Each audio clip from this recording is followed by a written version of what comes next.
মা আমার, বোন আমার, খালা আমার, একটু আগে বললাম রসুলের বিবি 5 ওয়াক্তের নামাজ পড়েনি। রসুলের বিবি একমাত্র বিবি যিনি আল্লাহর সালাম পেয়েছেন। এত দামি মেয়েটা কোনোদিন 5 ওয়াক্তের নামাজ পড়েনি। এখন লোক বলবে তা কি করে হয়? আপনাদের মন বলছে তা কি করে হয়? এটা কোনোদিন হতেই পারে না। জি হ্যাঁ, তার মানে হচ্ছে হযরতে খাদিজার কবর আছে কোথায়? খাদিজার কবর আছে মক্কা মুকাররমাতে, বাকি বিবিদের কবর আছে মদিনা মুনাওয়ারাতে। ইতিহাস বলছে খাদিজা যেদিন মারা যায় তার 2 থেকে 2.5 বছর পর রসুলের সাবে মেরাজ হয়। মেরাজের রাত্রিতে আল্লাহর কাছে তিনি যান, আর ওই রাত্রিতে 5 ওয়াক্তের নামাজটা আমাদের কাছে আসে। তার মানে খাদিজা যতদিন বেঁচে ছিলেন 5 ওয়াক্তের নামাজটা পৃথিবীতে আসে নাই, ফরজ হয় নাই। জাকাত ফরজ হয় নাই, হজ ফরজ হয় নাই, উমরা হয় নাই, পর্দা ছিল না, এগুলো সব বাদ ছিল। তাহলে ও আগে মরে গেছে। এই সমস্যাটা কে মিটালো? ইতিহাস। সমস্যাটা কে মিটালো? ইতিহাস। তাহলে আল্লাহ রসুলকে মসজিদ থেকে রোকা হলো কেন? এর পেছনে একটা ঘটনা লুকিয়ে আছে। মসজিদে রসুলকে পা দিতে দেওয়া হচ্ছে না। হ্যাঁ, মসজিদে রসুলকে পা দিতে দেওয়া হচ্ছে না, এর পেছনে ইতিহাস আছে। বলি মসজিদ এমন একটা জিনিস, মসজিদ একটা এমন জিনিস। ইতিহাসটা কি? আল্লাহ রসুলের নবুয়তি জিন্দেগি 23 বছর। 10 থেকে 11 বছর মক্কায় ছিলেন, 11 থেকে 12 বছর মদিনায় ছিলেন। এর জন্য নবীকে নবী মক্কি বলা হয়, নবী মাদানী বলা হয়। বিশ্ব নবী 23 বছর নবুয়তি জিন্দেগিটা, 23 বছর নবুয়তি জিন্দেগিটা। যেদিন থেকে নবী হয়েছেন 40 বছর বয়সে, 63 বছর বয়সে উনি মারা গেছেন। এই 23 বছরের নবুয়তি জিন্দেগিটা আল্লাহ 2 জায়গায় কাটিয়েছেন। 10 থেকে 11 বছর মক্কায়, 11 থেকে 12 বছর মদিনায়। তার জন্য নবী মক্কি, নবী মাদানী। যেদিন নবী মদিনা চলে এলেন রাতের আঁধারে, মদিনা মানবরায় পৌঁছে গেলেন, হিজরতের হুকুম হয়ে গেল। আল্লাহ রসুল ওখান থেকে বেরিয়ে গেলেন। আল্লাহ বললেন ইজরমাইতা ওমা রমাইতা ওয়ালাকিন্নাল্লাহ হারামা। হে নবী, তুমি তো বালি ছুড়নি, তুমি খালি মাত্র হাত দিয়েছো, আমি আল্লাহ কাফেরের চোখ দিয়ে পৌঁছে দিয়েছিলাম। বিশ্ব নবী মক্কা থেকে মদিনা মুনাওয়ারা চলে এলেন। যখন মদিনাতে রসুল আসলেন তো মদিনার লোক, ছেলে মেয়ে বাচ্চা বুড়া জোয়ান, রসুলকে ছাড়া কিছু বুঝে না, পাগলা দেওয়ানা। ওরা যে কাজ করবে রসুলকে শুধাইছে, এটা করব, ওটা জায়গা যাব, এটা করব। রসুলকে এত ভালোবাসছে, কলিজাটা চাইলে দিয়ে দেবে। করেছেও তাই। তালহা 180টা তীর খেলো রসুলকে বাঁচাতে গিয়ে। তাহলে এত ভালোবাসা। ঘটনা হয়ে গেল কি, মদিনাতে যারা নেতা ছিল, এতদিন যারা মাস্তানি করে খেয়েছিল, ওদের দামটা কমে গেল।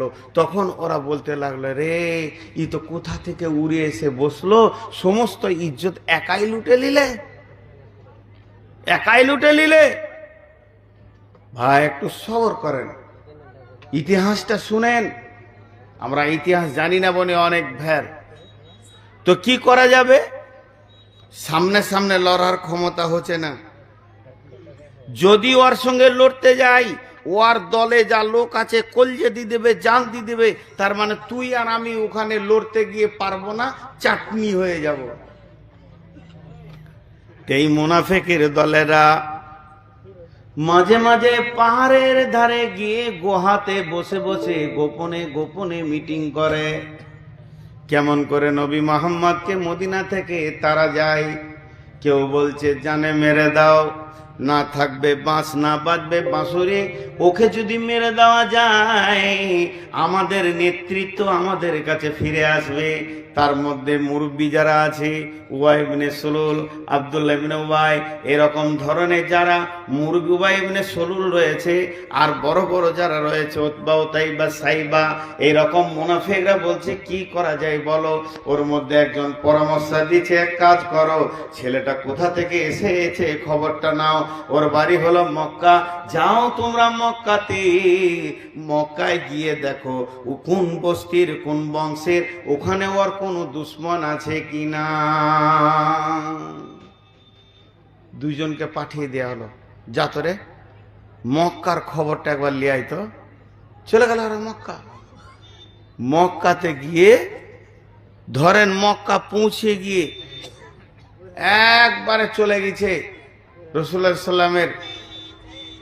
মক্কা পৌঁছানোর পর জিজ্ঞেস করছে আবু জাহেলের মতো বেঈমানের সামনে সামনি দেখা, হ্যাঁ গো তোমরা নবী মুহাম্মদ সাল্লাল্লাহু আলাইহি সাল্লামকে চিনো? এই তোমরা রাস্তাটা একবার ছেড়ে দাও, তাড়াতাড়ি পার হয়ে যাক। এই ড্রাইভার হরেন বাজাবে না, আস্তে আস্তে চলে যাও, ছেড়ে দাও তাড়াতাড়ি, গাড়িটা গেলে আমার সুবিধা হবে। বসে যান, আল্লাহর রাস্তায় বসে যান। এইদিকে তাকান, একবারে গেছে গেছে কোনো মুসলমানের কাছে নাই, এক বেঈমানের সঙ্গে দেখা। নবী মোহাম্মদকে চিনো? আব্দুল্লাহর বেটা? বলে হ্যাঁ। ওকে খুঁজছি, কাটবো কাটবো। ও লুকিয়ে পালিয়েছে, ওকে খুঁজে আমরা পেরেশান, গেছে কোথাও। তখন এদের কলিজাটা বড় হচ্ছে আর ফিক করে হাসছে, ওরে অত দুশ্মনের ঢেড়ি লেগে আছে এখানে। এরপরে করলো কি, ও মদিনায় ফিরে চলে গেল। আবার ওদের গোপনে মিটিং বসে গেল। মিটিং আলোচনা হচ্ছে, কি খবর বলো? বলছে আনন্দের খবর, মক্কায় দেখে এলাম ওর দুশ্মন একটা নাই, ঢেরি লেগে আছে, ডিপো লেগে আছে। তারা যদি খবর পায় যে মদিনাতে আছে, ওরাই মেরে দিয়ে চলে যাবে। এর থেকে বড় আসান কাজ আর কিছু নাই। তাহলে কি করবি? খবর দিয়ে দে, খবর দিয়ে দে। তো খবর দিলে সে থাকবে কোথাও? ওরা গাছতলায়, মরুভূমিতে, থাকার জায়গা নাই। কার ঘরে রাখবি? দুটো পাঁচটা লোক যে আসবে ওকে মার্ডার করতে, কার ঘরে রাখবি? জি ভাই, আপনারা আমার গ্রামের লোককে না চিনলেও আমি যদি আপনাদের মসজিদে ইমামতি করি, লুকিয়ে থাকি, গাঁ থেকে যান বাঁচিয়ে পালিয়েছে, আর আমার গাঁয়ের লোক যদি এই আশপাশে ঘোরাঘুরি করে আমার নজরে বলে, আমি চিনবো কি চিনবো না? তাহলে যার ঘরে রাখবি তার জান যাবে, ওদেরও জান যাবে। তো ওরা মুনাফিকরা বলছে একটা কাজ কর, একবারে মদিনার এক পাশে একটা মসজিদ কর, ওই মসজিদে এসে ওরা থাকবে, ওখান থেকে মেরে দিয়ে চলে যাবে। তাড়াহুড়ো করে একটা মসজিদ বানালো কাঠখুট্টা দিয়ে। মসজিদটা যখন বানানো হয়ে গেল, তো এবার উদ্বোধন করতে হবে, উদ্বোধন করতে হবে। তো বলছে নামাজ শুরু কর, আজান দে। তো বলছে এখন রসুল এখানে আছে মদিনাতে, ওকে বাদ দিয়ে যদি উদ্বোধন করা হয় তোর মসজিদকে কেউ পুঁছবে না, এলাকার লোক তোকে মসজিদওয়ালা বলবে না, এটাকে পুঁছবে না। তো বলছে ওকেই দাওয়াত দে, যাকে মারবে, যার বিরুদ্ধে চক্রান্ত চলছে, যার বিরুদ্ধে মসজিদ করা হলো, তাকে দিয়ে উদ্বোধন করবে। কেমন কুবুদ্ধি! রসুল তার গায়েবে খবর জানেন না। বেঈমানরাকে মুনাফিকরা বলল, ইয়া রাসূলুল্লাহ, আমরা একটা মসজিদ বানিয়েছি। বলে কোথায়? পূর্ব দক্ষিণ কোণে মদিনার এক বাইরে। রসুলের দিলটা বড় হলো, বাবা বাবা বড় সুন্দর কাজ করেছো, তোমরা তো কদিনের মুসলমান, কদিন হলো ঈমান আনা, এটি আবার একটা মসজিদ হয়ে গেল। বাহবা বাহবা, অনেক রকম করে বাহাদিরি দিল। তারপরে বলছি ইয়া রাসূলুল্লাহ, ওই মসজিদটা আপনাকে গিয়ে উদ্বোধন করে দিতে হবে, ওই মসজিদটা উদ্বোধন আপনারা করে দেবেন, আর আমি নামাজ আমরা শুরু করে দিব। 5 ওয়াক্তের নামাজ ওখানে পড়বো, ওটা 5 ওয়াক্তের মসজিদ বানাবো। বানাবো, আর জুমার দিনে সেই মসজিদে নববীতে আপনার পেছনে নামাজ পড়ে নিব। রাসূল বললেন ঠিক আছে চলো, আমি রেডি হয়ে গেলাম। আল্লাহর নবী ওই মসজিদটা উদ্বোধনের জন্য মসজিদ যেতে গেলে যেমন গোসল করতে হয়, উঁচু করতে হয়, সমস্ত কাজ রেডি করে পায়জামা পাঞ্জাবি পরে যেমন মসজিদ রেডি হয়ে যায়, বিশ্বনবী মসজিদের প্রস্তুতি নিয়ে যেমন প্রয়োজন ওই রকম রেডি হয়ে বেরিয়ে যাবে। আর বেরোতে যাবে এমন সময় জিবরাইল আমিন এসে বললেন লা তাকুম ফিহি আবাদা ইয়া রাসূলুল্লাহ, ওই মসজিদে আপনার পা দেওয়া চলবে না, ওই মসজিদে আপনি পা দেবেন না।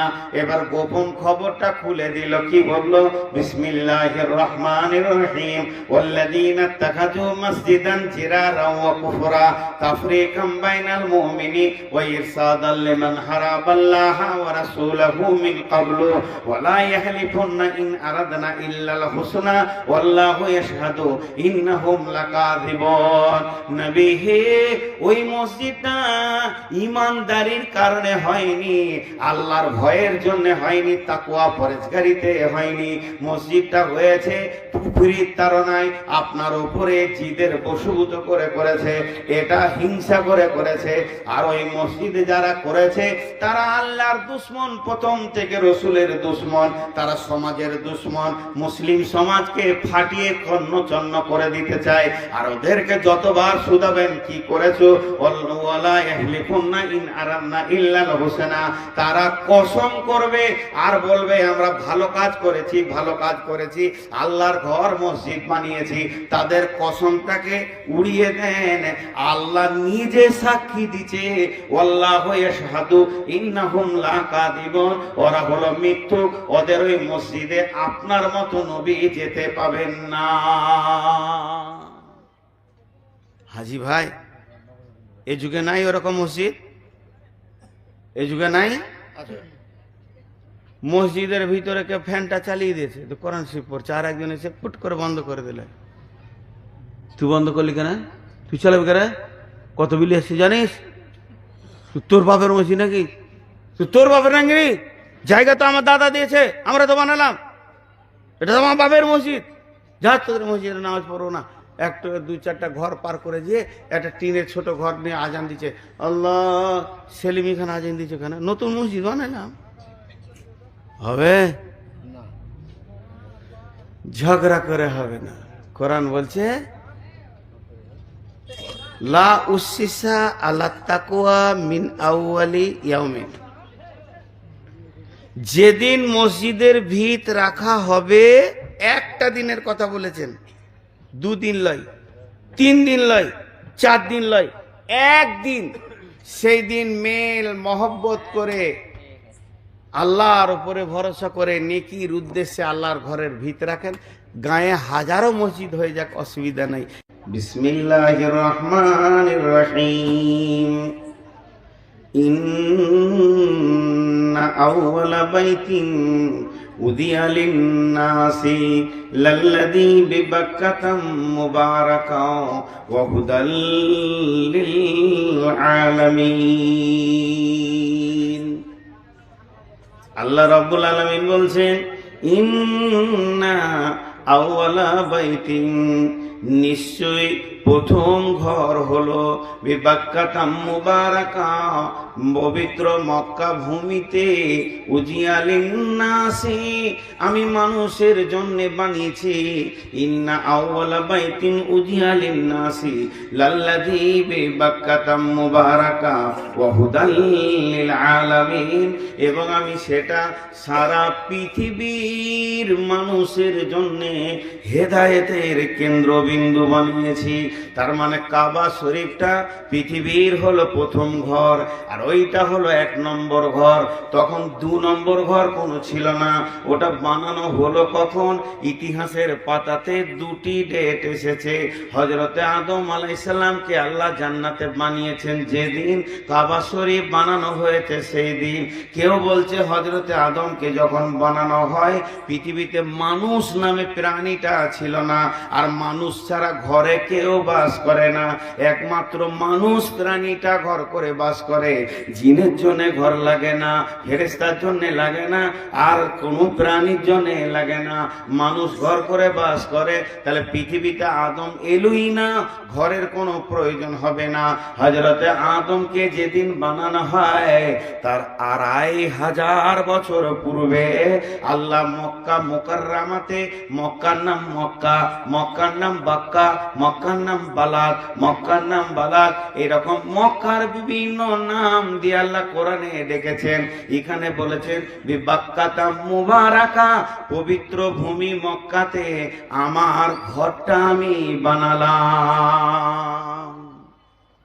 আল্লাহর ঘরের দরকার আছে? আল্লাহর ঘরের দরকার আছে? আল্লাহর ঘরের দরকার নাই, আল্লাহর খাটের দরকার নাই, আল্লাহর বিছানার দরকার নাই। আল্লাহর আমাদের মতো আসবাবের তিনি মুখোপেক্ষী নন। তা আল্লাহ ক্লিয়ার করে দিলেন, ঘরটা আমার উজিয়ালিন নাস, মানুষের জন্য বানিয়েছি আমি, মানুষের জন্য বানিয়েছি। কেন? আমি তো ওদেরকে দুনিয়াতে দেখা দিব না জান্নাত ছাড়া, দুনিয়াতে কেউ দেখা পাবে না, হাসরের মাঠে একমাত্র আমাকে দেখতে পাবে রোজাদার, আমি তো তাছাড়া দেখা দিব না। তাহলে মানুষের যখন সমস্যা হবে তারা কাঁদবে কোন দিকে? তাদের রুকুন একটা হতে হবে, তাদের সমস্ত মানুষের কাঁদা এবং তার মাবুদের দরজায় গিয়ে ভিক্ষা করার একটা জায়গা হতে হবে। এর জন্য আমি এটা বানিয়ে দিলাম উজিয়ালিন নাস। এইবার ওই ঘর থেকে শুরু হলো মসজিদে নববী, মসজিদে কুবা, এই হতে হতে হতে হতে সারা পৃথিবীর বুকে আল্লাহর ঘরে পরিপূর্ণ হয়ে গেল। ওই ঘরের একটা ঘর হরকাবাথানে এসে হাজির হয়ে গেছে আপনাদের জামে মসজিদ। এই ঘরটা হলো আল্লাহ। আল্লাহ তাবারাক ওয়া তাআলা সূরা জিনের মধ্যে বলছেন, ওয়া আন্না মাসাজিদা লিল্লাহি ওয়া আন্নাল মাসাজিদা লিল্লাহি ফালা তাদউ মাল্লাহি আহাদা। মসজিদ হলো আল্লাহর ঘর। এই আল্লাহর ঘরে ঢুকে অন্য কাউকে ডাকা যাবে না। আল্লাহর ঘরে যখন তুমি ঢুকে যাবে কাকে ডাকবে? আল্লাহকে ডাকবে। মসজিদ আল্লাহর ঘর। হাজি ভাই, একজনা গোটায় মসজিদটা বানিয়ে দিয়েছে 1 কোটি টাকা দিয়ে, একজনা জায়গা দিয়েছে, আর যে আজানটা চালু হয়ে গেল, মসজিদ চালু হয়ে গেল, আর কারো দাবি নাই, ঘর আল্লাহর। যে 1 পয়সা দেয়নি তারও মসজিদে যেমন হক, আর যে ঢেরই টাকা দিয়েছে তারও মসজিদে সেরকম হক। মসজিদ আল্লাহর ঘর। যত সময় যাবে, যত সময় যাবে তত ভালো লাগবে, আরো তথ্য কথা আসবে। শুধু আপনাদের সবর, 10টা মিনিট সবর করেন, বেশি বলছি না, তারপর আপনারা উঠে চলে যাবেন। তো মসজিদ আল্লাহর ঘর। এই ঘরে একমাত্র আল্লাহকেই ডাকা হবে, অন্য কাউকে ডাকা যাবে না। আল্লাহ খুশি হন। হাজি ভাই, মসজিদ কত দামি। বিশ্বনবী বলছেন, বিসমিল্লাহির রহমানির রহিম, وعن ابن عباس رضي الله تعالى عنه قال قال رسول الله صلى الله عليه وسلم من بنى لله مسجدا بنى الله له بيتا في الجنة। কেউ যদি পৃথিবীতে মসজিদ বানিয়ে যায়, কেউ যদি পৃথিবীতে মসজিদ তৈরি করে, কেউ যদি পৃথিবীতে মসজিদের পেছনে মেহনত করে সুন্দর একটা মসজিদ বানায়, বানালো সে পৃথিবীর মাটিতে, মাল্লার মাটিতে, দুনিয়ার জমিনে, এর পরিবর্তে সে কি পাবে? তার জন্য আল্লাহ জান্নাতের ভিতরে একটা ঘর বানিয়ে দেবে। বানাল্লাহু লাহু বাইতান ফিল জান্নাতি। মসজিদ কত দামি। মসজিদকে আমরা হেলা ফেলা মনে করি। জানেন, আমাদের মসজিদের গুরুত্ব দিলে নাই। হ্যাঁ, ওগুলো এদিকে রাখেন, সবার আলো হচ্ছে, কেউ লিবে না, রাখেন। ধ্যানের সঙ্গে শুনেন, একজন আর গরু মসজিদে ঢুকে গেছে, গরুটা রশি ছিঁড়ে মসজিদে ঢুকে গেছে, আর ইমাম সাহেব মুরব্বী মানুষ চিল্লাইছে, কার গরু রে, ওই কার গরু? তখন যার গরু রুটি খেতে খেতে ঘর থেকে বের হতে থেকে যে ইমাম সাহেব চিল্লাইছেন কেন? আপনি আপনি আলেম মানুষ হয়ে আপনার গলা এত জোর কেন? আস্তে কথা বলেন। গরু ঢুকেছে দেখিস নেই? তোকে হুঁশ আছে? গরু কার? বলছে আমার। তো ঘুরিয়ে ইমাম সাহেবকে বলছে আপনার হুঁশ আছে? বলে কেন? বলে গরু তো ঢুকে গেছে, কি করব? আমি কোনোদিন ঢুকি? গরু শালা হুঁশ নাই, ঢুকে গেছে, আমি ঢুকি? ইমাম সাহেব যে মাথা কোটা ঠুকবো রে, তুই তো গরুর থেকেও খারাপ। গরু তাও আল্লাহর ঘর ঢুকেছে। ভাইরা আমার, আল্লাহ তাবারাক ওয়া তাআলা তার মসজিদের ব্যাপারে কোরআনে অনেক আয়াত নাজিল করেছে। এখন একটা আয়াত পড়ব, আপনাদের জন্য এটা প্রশ্নে তৈরি হয়ে যাবে। আজই ব্যাপারটা ওখানে থাকলে কি বরকত হবে নাকি? আড়াল হয়ে যাচ্ছে লোকগুলো। বিসমিল্লাহির রহমানির রহিম। والذين اتخذوا مسجدا جرارا وكفرا تفريقا بين المؤمنين وإرصادا لمن حارب الله ورسوله من قبل ولا يحلفن إن أردنا إلا الحسنى والله يشهد إنهم لكاذبون। আপনাদেরকে এবারে উল্টা লাগবে, উলঝান। আমি গিয়েছিলাম নেপাল বর্ডারে, বদরুদ্দোজান্নাত বীর বাপের গ্রাম, আর এই বায়ানটা শুরু করেছি তো একজন আলিম থাকতে না পেরে বলছে ক্যা উলঝান পয়দা কর রহে, কি উল্টো পাল্টা বকছি। আল্লাহর নবী, বিশ্ব নবী, আখিরি নবী, নবীদের নবী, রাহমাতুল লিল আলামিন, সাফিউল মুজলামিন, যিনি ছিলেন খায়রুল বাশার, তিনি হচ্ছেন রহমাতুল লিল আলামিন। এত দামি মানুষ পৃথিবীতে আর দ্বিতীয় কেউ নাই।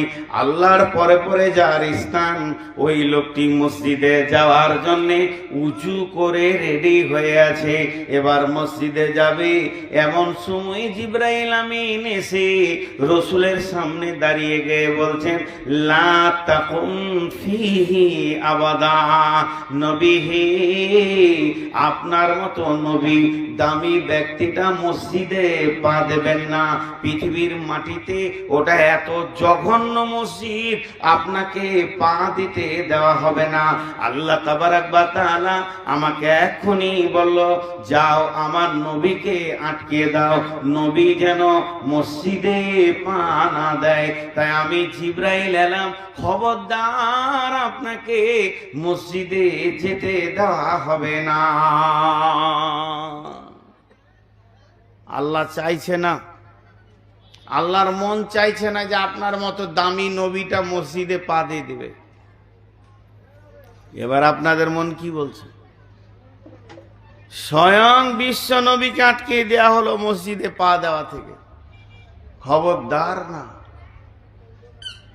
যে কটা বেনামাজি আছে এরা মনে মনে ভাবছে ওই লাগেই তো আমরা মসজিদ ঢুকি না। হ্যাঁ, স্বয়ং রসুলাই। আর আমি যেটা বলছি এটা হাদিস সুলাই যে সহিহ জয়ীফ, কোরআনে সূরা তওবার 108 নম্বর আয়াত খুলেন দেখেন, আটকিয়ে দিল। মা বোনেদেরকে একটু খুশি করে দিই। আমির হামজা তো এক গাদা বলেছে, আমি খালি একটা বলি, ও আমার মা, ওরে আমার বোন, পৃথিবীতে একটা মহিলা ছিল, সে পৃথিবীর মাটিতে জীবদ্দশায় আল্লাহ তাকে সালাম দিয়েছেন। মেয়েটা কত দামি, জিবরাইল আমিন তাকে সালাম দিয়েছেন। মেয়েটা কত দামি, ওই মেয়েটি রসুলের গারে হিরাতে খাবার পৌঁছাতে যেত।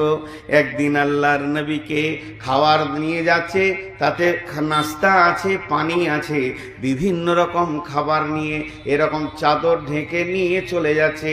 আর জিবরাইল আমিন এসে আগে আগে গিয়ে নবীজিকে বলছেন, নবীজি গো, আপনার বিবি বেগম খাদিজা রাদিয়াল্লাহু তাআলা আনহা আসছেন আপনার জন্য খাবার নিয়ে, ওনার কাছে এই নাস্তা আছে, এই পানি আছে, আপনাকে খাবার দিতে আসছে।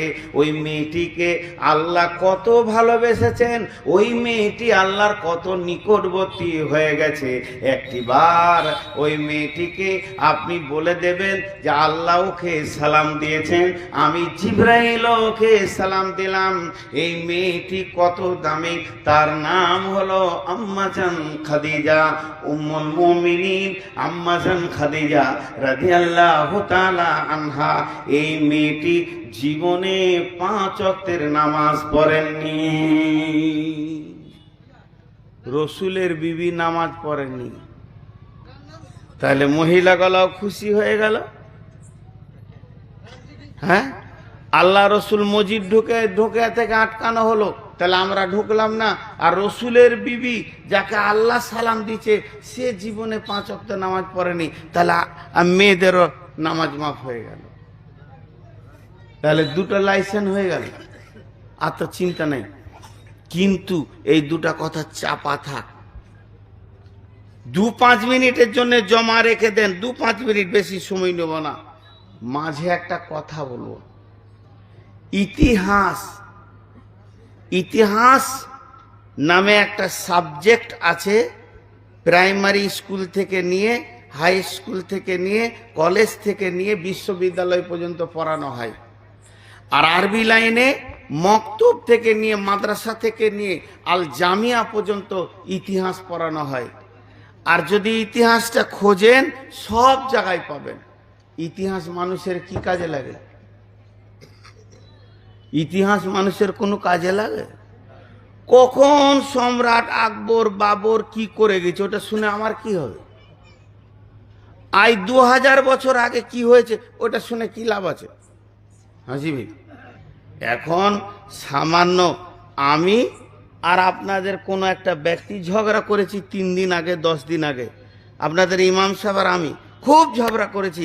এত ঝগড়া, ও আমাকে গায়ে হাত তুলেছে, ওর গায়ে আমি হাত তুলেছি, আজকে বিচার বসেছে। শিক্ষিত 10টা-20টা লোক মুরব্বী বসেছে, যে 2 জনকে নিয়ে এসে জিজ্ঞেস করছে, তা আমি বলছি ও আমাকে এই বললে কেন, ও তখন বলছে আমাকে মারলে কেন। তো সমাজের লোক বলবে ছাড়ো, যেটা ঘটে গেছে কথাটা তুলে লাভ নাই, আগামীতে ভালো করে চলো, এইটা বেশি দরকার। পুরাতন কথাকে টানতে গেলে সমস্যার সমাধান হবে না। তাহলে ইতিহাস কোনো লাভ আছে বলেন? না, নাই, লাভ নাই। তাহলে আপনারা স্বীকার করলেন। তা আজকে আমাকে 2 লাখ টাকা ধার দেন, কালকে চাইতে গেলে বলবো যা ঘটে গেছে ছেড়ে দাও, দেন।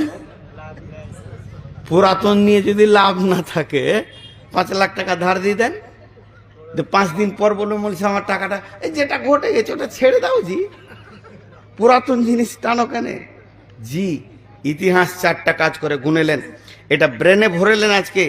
ইতিহাস গোটা কোরআনটাকে যদি ছালনি দিয়ে ছাঁকা যায় তো 10 পারা খালি ইতিহাস আছে। 2 রকম ইতিহাস, একটা ইতিহাসের নাম কালো আর একটা সোনালী। একটা ইতিহাস আছে নবীদের, আর একটা আছে ফিরাউন হামান